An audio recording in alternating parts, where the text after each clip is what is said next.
What does aerial fort really do? What is actually influenced by the balance stat? How does super sub really work? What does fighting spirit do? And what is player ID all about? This and some more, we will find it out right now. Here comes Pepe. Welcome everybody! Recently, more and more people, among them one of my first subscribers ever, asked me whether I could make a video about all these things about eFootball that are known by now, but the game doesn't show to us. So I thought, sure, why not? Basically, in this video, I will try to summarize a lot of facts about game mechanics, stats and skills and what they actually do for real. Before we start, I want to mention two people who are super important for this. First, Zhuhai Amadeusz, you have probably heard of him, an amazing tester who should be credited for the vast majority of things I will mention here, because they all base on his great testing. He is the original source. I am not a tester. I'm really only summarizing the most important findings for the English community on YouTube, as unfortunately Amadeusz releases his content on a Chinese platform in Chinese only. This leads me to the second person I want to mention, which is Zhuhai from the Efootball subreddit, who is known for his great detailed compilations of Amadeusz findings. Zhuhai gave me permission to use his texts as a base and even answered a few additional questions I had, so big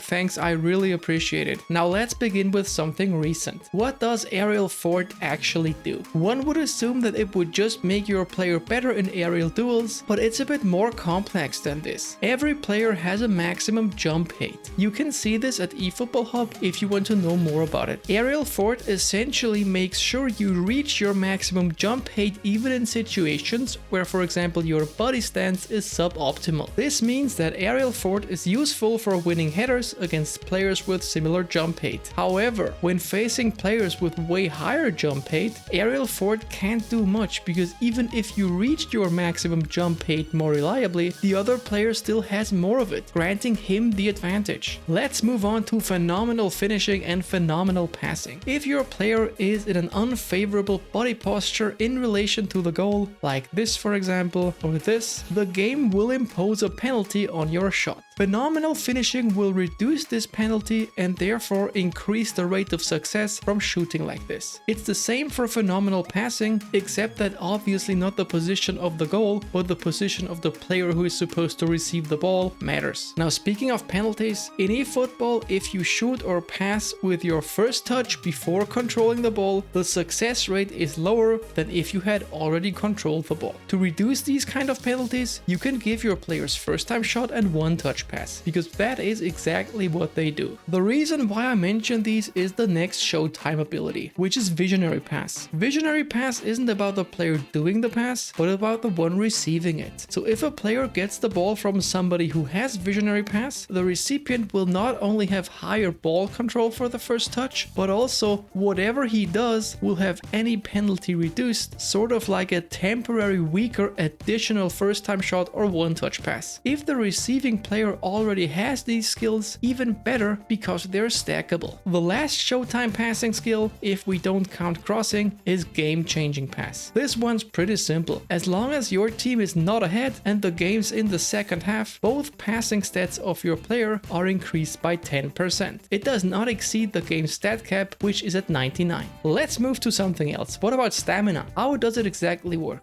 Until 50% of stamina, no stat changes at all. From there on, every stat except for speed and place kicking is reduced. The reduction is linear and reaches the maximum stat reduction, which is minus 20% stats at 15% stamina. From there on, it remains the same until 0%. A skill that is often mentioned regarding stamina reduction, but is not having any relation to it, is fighting spirit. What fighting spirit actually does is reducing the penalty that is implied on a player when other players are nearby. Here, Maradona is all alone, no penalty from the opponent's players for him. Gullit here, on the other hand, is challenged by players nearby. Passing or shooting in this situation will result in reduced accuracy. Fighting Spirit works against this reduction. What Fighting Spirit also does is allow players to follow calls for pressure even when low on stamina. Now, getting back to passing, what about the regular passing stats? Low pass and lofted pass. What do they do? The higher the stat, the more it reduces the deviation of the ball's path. Unlike some people believe, believe, kicking power does not affect the speed of passing. The passing skill is responsible for the speed of the pass by itself. Kicking power only matters for passing in a set piece environment. Also, lofted pass determines the maximum distance the ball can go for a lofted pass, so this has nothing to do with kicking power either. Staying with passing, let's move to the through passing skill. Through passing increases your corresponding passing stats by 20%. This is huge. So if you do a through ball on the ground, it increases low pass. If you do a lofted through ball, it increases the lofted pass stat. It does not exceed the game's stat cap, so it will not increase any further than 99. Now you probably wonder, hey, if it gets me plus 20%, isn't something like 80 then more than enough for anyone anyway? Well, it's a bit more complicated than this. The reason is that you would only have these 96 passing in an ideal scenario where no penalties are applied. This means you have to be unaffected by stamina, have optimal body posture in relation to your target, have no opponent physically challenging you, are not doing it with the first touch, and are not using your weak foot. So in this ideal situation, yes, you would have the 96 passing. But as soon as any sort of penalty is applied, things change. That doesn't, however, mean that you should suddenly invest a lot more points in passing though, as especially for shorter passes, 80 is really fine in most situations. Possession players might prefer a bit more because reducing the failure rate of passing is crucial for them. We also haven't considered yet that if you have a similar player on the bench, you could circumvent the stamina debuff by simply switching the player out. Now what about crossing? Pinpoint crossing increases the corresponding passing stat by 10%. If you do a low cross, like this one, the stat increased is low pass, and if you do a regular cross, the stat increased is lofted pass. Edged crossing doesn't grant any stat bonus. When using a normal cross as an edged cross, it will travel 15% faster compared to a regular cross. And when using it as a stunning cross, compared to a regular stunning cross, it's 3% faster. The curve an edged cross is traveling is also different compared to a regular one. If you want to do edge crossing with your weak foot, the player needs to have maximum weak foot accuracy, which is 3 or very high as it shows in the game. Next stop, bullet header. Bullet header works against the penalty that a player gets when he's being challenged in the air, which means that if he wins the aerial duel, his header will have a higher rate of success. What about finishing? Finishing, just like low pass and lofted pass, decreases the deviation of the ball, meaning the higher the stat, the more accurate the finish, obviously. However, unlike with passing, here kicking power actually matters because it determines how fast the ball travels. The long range shooting skill increases your finishing by 10% if you shoot outside of the box. The speed of the ball is not affected, meaning there is no bonus to kicking power. It does not exceed the stat cap of 99 and it does not work for finesse shots. Long range curler is extremely powerful. Other than long range shooting, it increases both finishing and kicking power by a little bit over 10%, and on top of that, it also increases curl. It only works for finesse shots and it works in and outside of the box. It can also break the stat cap, meaning it can boost your stats over 99. This skill is crazy good, honestly, give it to anyone who gets to finish regularly. Now let's get to the most complex issue of this video: acceleration, speed, balance, ball control, tight position, and dribbling. What do they do in which situation? Acceleration is responsible for the first 12 yards after your player started sprinting and only off the ball. Acceleration has no effect on the ball at all, none. Likewise, balance has no effect on turning. These two myths are often repeated, but neither is accurate. But what does balance do then? What is it responsible for? With high balance, your player is less likely to fall. Should a player lose balance as a result of a physical duel, high balance will help him recover faster. High balance also allows players to dodge tackles from behind and the side if they are too far away from the ball more often. Furthermore, high balance will reduce the penalty a player gets for any action